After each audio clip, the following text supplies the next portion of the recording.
Сайн байна уу залуучдаа. Өнөөдрийн ECT-ийн хичээлээр та нарт ерөөдөө Systems of Equations зааж өгнө.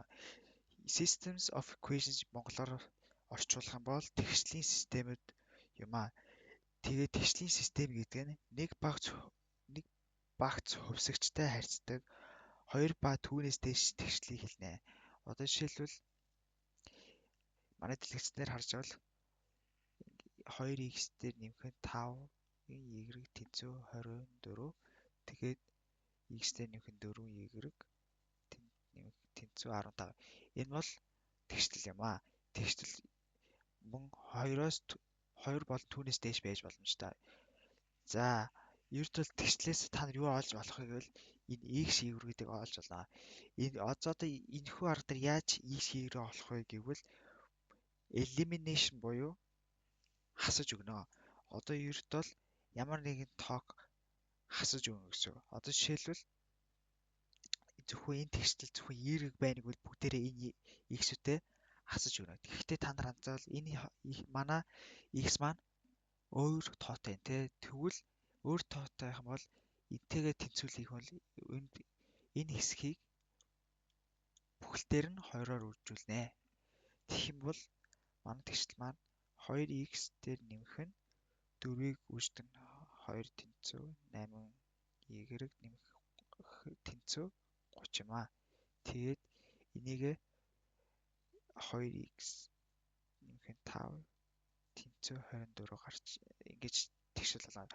Одоо ингэ та нарт харвал манай x маань тэнцүү манай энэ тэгшлийн x маань тэнцүү энэ тэгшлийн x маань тэнцүү байл энийг одоо хасаж өгнө.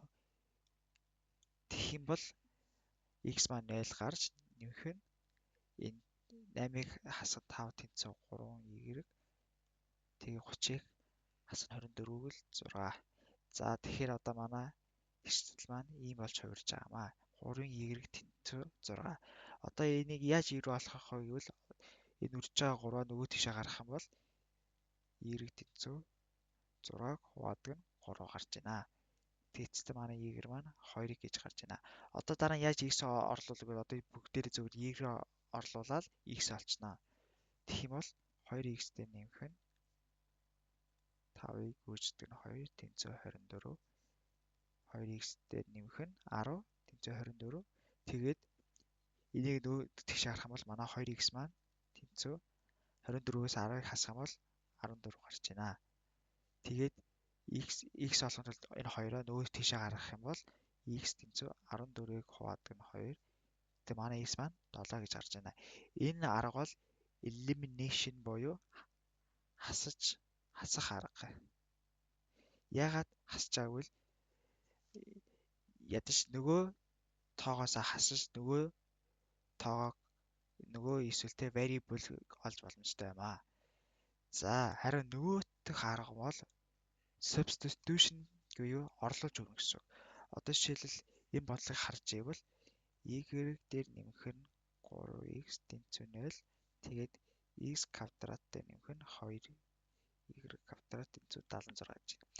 Энэхүү дээр яаж substitution өгөх вэ гэвэл бүгдээрээ энийг харуул энэ 0 гэж байна те. Тэгэх юм бол y тэнцүү энийгээ нөгөө тишээ оруулах юм бол хасах 3x болж байна.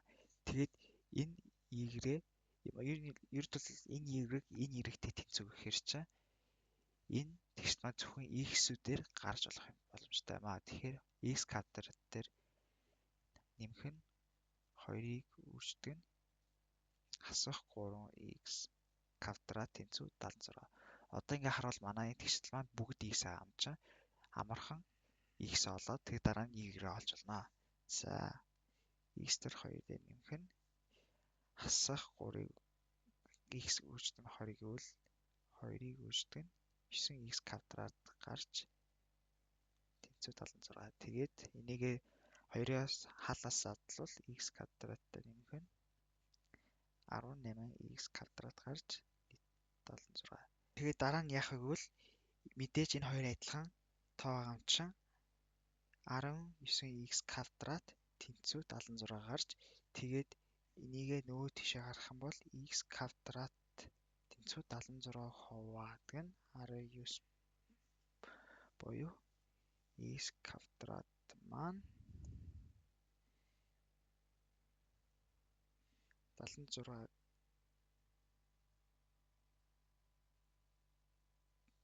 4 гарч байгаа маа. Тэгэхээр за одоо тэгээд x квадрат олсон мөртлөө бүгдийг x-ийг олох юм чи энэ бүгдээрээ энэ зэрэгээ нөгөө тийшээ гарах юм бол язгуур олно. Тэгэхээр язгуур 4 буюу манай x маань хасах болон нэмэх 2 гарч байгаа маа.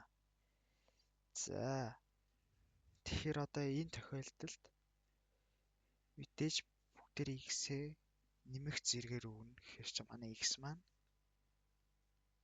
нэмэх 2 гарч байгаа маа. За одоо бүгдээрээ x олцсон чи одоо яаж y болох вэ? Зүгээр л орлуулаад болоо. Ерт бол x квадрат 2 юм чинь манай x квадрат нь 4 гэхэр чинь 4 нэмдэг нь 2y тэнцүү 76 гэвэл 4 нөгөө тийшээ гаргуулах юм бол манай тоо маань 2y квадрат тэнцүү 72 болно. Тэгээд нөгөө 2-оо нөгөө тийшээ гаргах юм бол y тэнцүү y квадрат тэнцүү 36 болж тэгээд нөгөө тийшээ гаргах бол манай y маань язгуур доор 36 буюу нэмэх болон хасах 6 юм аа.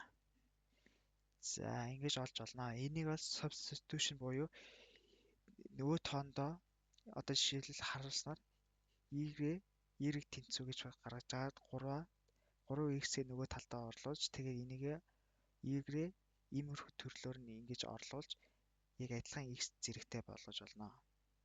За дараагийн ярих юм бол no solutions буюу ямар ч тоо өгөхгүй юмнуудыг ярина.